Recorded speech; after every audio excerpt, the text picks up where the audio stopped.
Bienvenidos a Crecimiento Consciente. Somos Carlos y Daniel. Otro episodio más de Crecimiento Consciente y de nuevo esta mezcla de liderazgo, emprendimiento y salud y rendimiento deportivo. Así que, bueno, lo que nos traes hoy de temas de Un tema salud. que es bastante recurrente acá, en esta comunidad, que es la restricción calórica. Hemos mencionado en múltiples entradas cómo pareciera ser una de las piezas claves en este rompecabezas de alcanzar una vida longeva. Hemos hablado del ayuno intermitente, el ayuno prolongado, les he compartido mi experiencia con el tema, hemos hablado de restricción y superávit calórico en el contexto deportivo, quemar grasa, manejar composición corporal, etcétera, etcétera. Y hoy en esta entrada quería aprovechar que muy recientemente, de hecho uno de ellos la semana pasada y el otro hace apenas un mes, se publicaron dos estudios importantes, uno en este conjunto de revistas de Nature, que es como una de las casas editoriales, si se quiere, en términos de artículos académicos más reputadas del mundo, y otro en Aging, que también es muy importante, en Aging Cell. Y los dos exploraban el tema de la restricción calórica. Uno, el de hace un mes, el de Aging Cell, desde la lente de cuáles son estos mecanismos subyacentes a nivel celular que explican por qué la restricción calórica prolongada, rutinaria, puede derivar en incrementos en la expectativa de vida para humanos. Y ya decir por qué para humanos y por qué es importante esa acotación. Y el otro era una revisión sistemática de la literatura disponible sobre los efectos negativos de la restricción calórica, sobre los riesgos que hay que tener en cuenta, que ya hemos mencionado en otras entradas, a la hora de incurrir en la práctica de la restricción calórica. Claro. Y sé que lo hemos dicho en muchas entradas y que sé que hemos tocado este tema un montón de veces, pero solo para el contexto del video. Obviamente, esto no es una dieta, restricción calórica tampoco es como dejar de comer. Entonces, vale la pena que hagamos como una corta explicación de a qué te refieres con restricción calórica. Bien, muy al lugar. Entonces, restricción calórica, como lo suele definir esta literatura y, por ejemplo, la revisión sistemática, lo que encontró es cada persona en función de su peso, en función de su altura, en función de su metabolismo, etcétera, tiene, en función de su nivel de actividad física diario, en fin, tiene un cierto número de calorías que necesita ingerir para estar en balance con su consumo, su gasto energético diario. Entonces, qué sé yo, en mi caso será algo por el orden de las 2.800, 3.000 calorías al día, incluyendo actividad física, en fin. Entonces, si consumo 2.800 o 3.000 calorías a través de mi alimentación diaria, cualquiera que sea la alimentación, decimos que estoy en balance energético. Si consumo menos de esas 2.800 o 3.000 calorías, estoy en déficit calórico o en restricción calórica en mi caso, y si consumo más, estoy en superávit calórico. Entonces, estos estudios, la restricción calórica suele definirse como entre un 10 y un 40% por debajo del estado de balance energético de la persona. ¿Sí? Entonces, se estudian a muchos individuos, ¿sí? Las diferentes muestras de todos los estudios que se revisaron, y en cada uno de esos, para fulanito que su balance energético está en 2.000 calorías, bueno, entonces diseñémosle una dieta, diseñémosle un plan alimenticio que implique consumir 10% menos de estas calorías requeridas para el balance. Otro no 10, sino 20, otro 40, y así sucesivamente. Pero está en ese rango, entre 10 y 40%, y a eso nos referimos con restricción calórica. No tiene nada que ver con la composición de la dieta, con los macronutrientes. Es una cuestión eminentemente de el consumo de energía respecto del gasto energético. Una pregunta que me hacen con cierta frecuencia es, si hice ejercicio y mi reloj dice que quemé 500 kilocalorías, entonces significa que gasté 500, ¿me puedo comer 500 kilocalorías más o no? Entonces, ¿cómo definirías como esa diferencia entre la energía que gasté Es en difícil. ejercicio? O sea, de hecho tenemos una entrada dedicada exclusivamente a ese tema porque es contencioso en la literatura, no solo de los nutricionistas, sino de los mismos científicos del deporte, y es si en efecto hacer actividad física se mapea uno a uno con déficit calórico, restricción calórica, etcétera, o el cuerpo compensa internamente con todos los otros componentes de tu gasto energético para asegurar el balance, asegurar que mantengas lo que se conoce como tu estado estacionario o tu homeostasis. Digamos, de nuevo no hay un consenso, pero todo parece indicar que sí hay una cierta correspondencia entre el gasto energético de la actividad física y tu balance energético. Y dependiendo de tu metabolismo, esa correspondencia puede oscilar algo así entre el 40 y hasta el 80%. Lo que suele ser la heurística de los entrenadores deportivos es coja lo que la aplicación le dijo que quemó y divídalo en la mitad y váyase a la fija.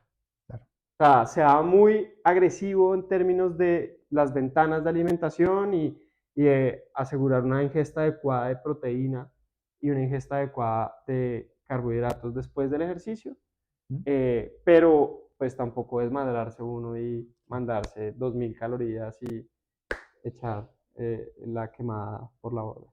Y no sé si vas a entrar un poco al detalle de esto, pero también otra pregunta que nace con este tema siempre es el balance. ¿Cómo se identifica ese balance? ¿Cómo se puede llegar a medir esa cantidad de calorías que necesita mi cuerpo para existir diariamente?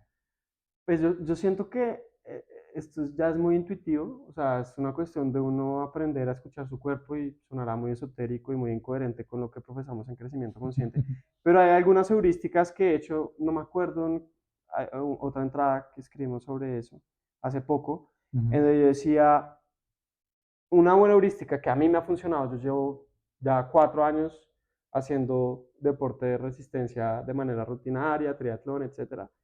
Y yo nunca estoy pendiente de mis calorías. Yo no soy una persona que cuente calorías. Nunca estoy contando calorías. Nunca he contado calorías en mi vida.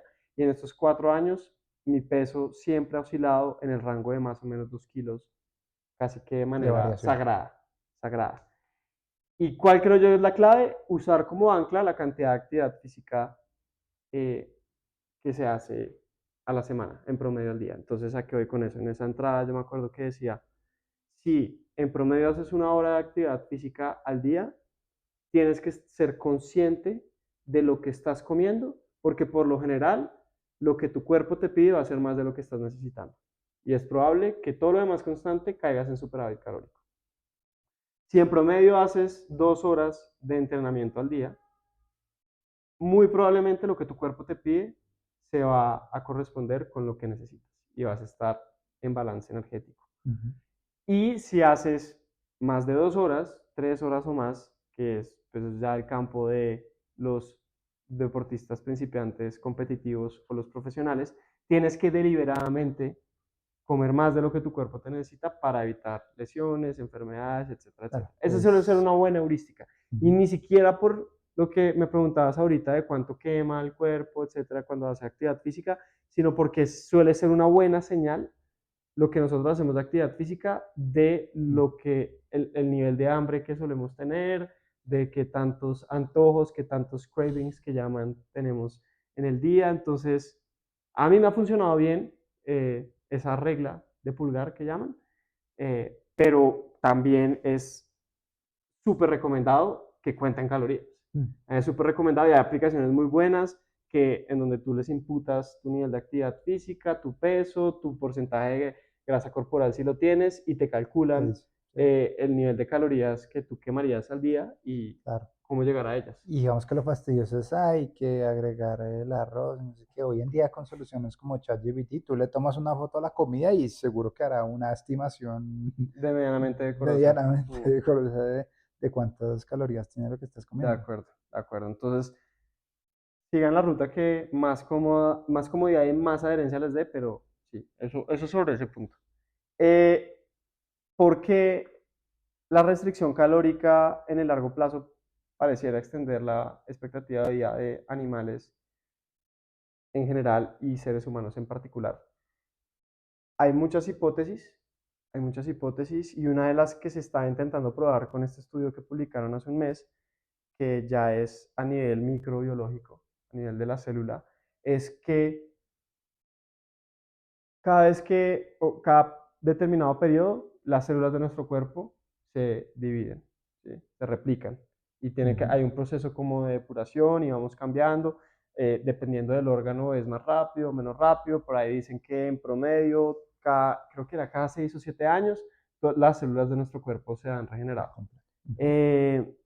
Entonces, en ese proceso de replicación, en ese proceso de división, lo que ocurre es que el ADN, que está recubierto dentro del núcleo, y bueno, la mitocondria también tiene el ADN mitocondrial, está recubierto por lo que se llaman los telómeros. Es lo que mantiene la unidad del ADN y lo que preserva la información es como la capita. Y hay una muy buena analogía que creo que se la escuché alguna vez al doctor Sinclair de Harvard, que pues ya no es tan referencia de esta casa, pero en algún momento lo fue.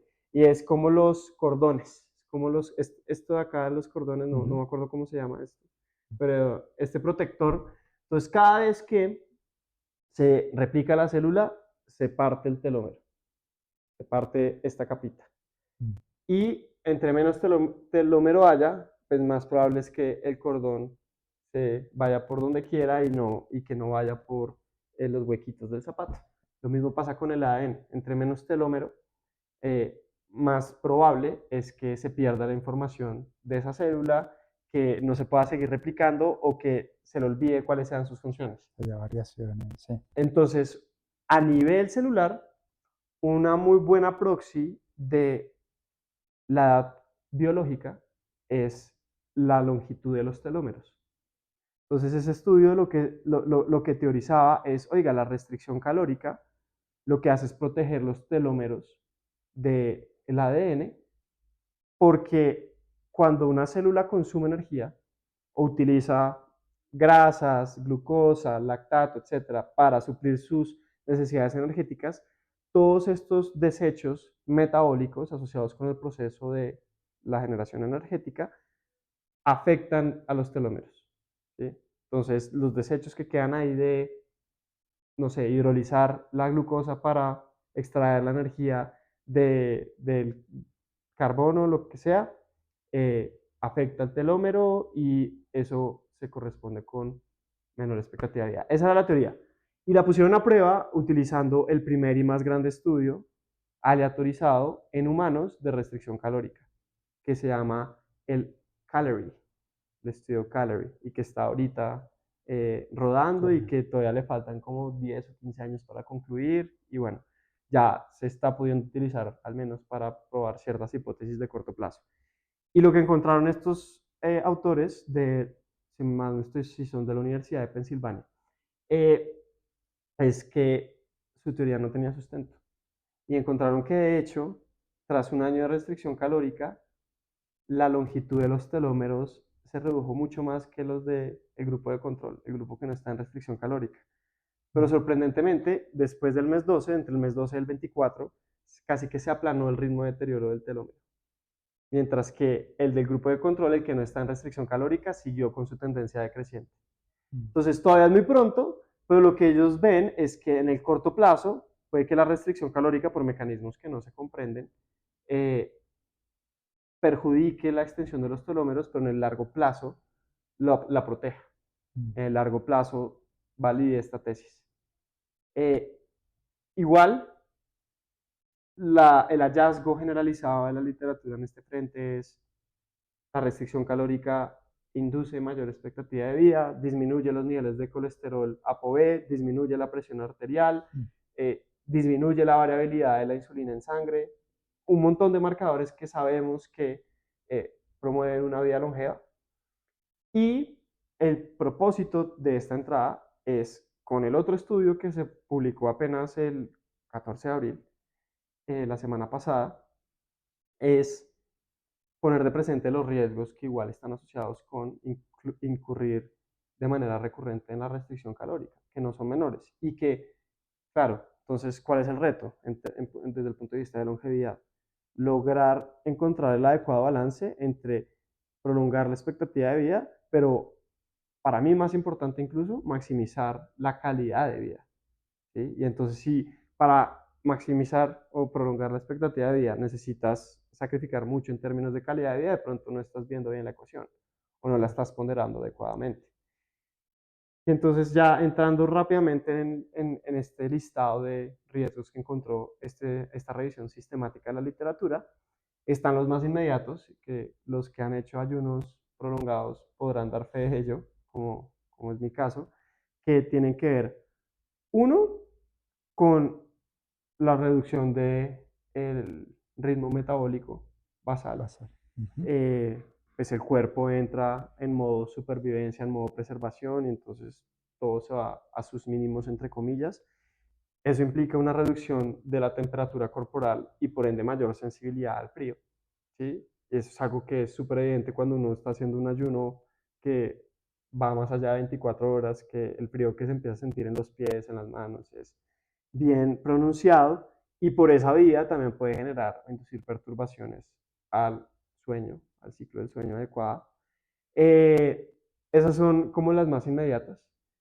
También hay indicios en la literatura de que atrofia la capacidad del cuerpo para recuperarse de heridas, recuperarse de, sí, sobre todo lesiones exteriores, porque el impacto sobre el sistema inmune es ambiguo. Hay estudios que encuentran impactos positivos, hay estudios que encuentran impactos negativos sobre el sistema inmune de hacer ayunos prolongados, o bueno, más que ayunos prolongados, restricciones calóricas prolongadas, sea cual sea el mecanismo.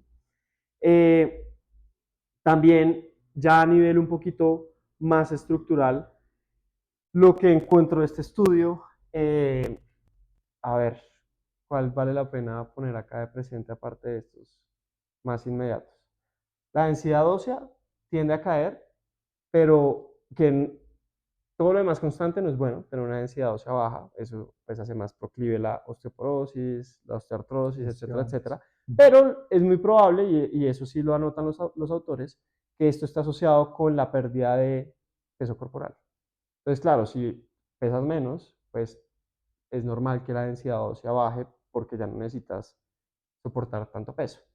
El problema es cuando y eso lo mencionábamos en una de las entradas sobre ayuno, cuando esa reducción de peso corporal no viene acompañada de entrenamiento de fuerza, que más que proporcionalmente vas a perder masa muscular. Y eso sí que es indeseable. Y eso es para mí una de las mayores banderas rojas de incurrir en restricción calórica de manera prolongada, porque sabemos que uno de los mejores predictores de longevidad y de calidad de vida, más importante aún, es tu masa muscular y sobre todo tu fuerza, ¿sí? Porque eso es lo que va a prevenir que te lesiones, que ante una caída te fractures, que puedas preservar todas tus actividades básicas y más allá de básicas que te hacen feliz.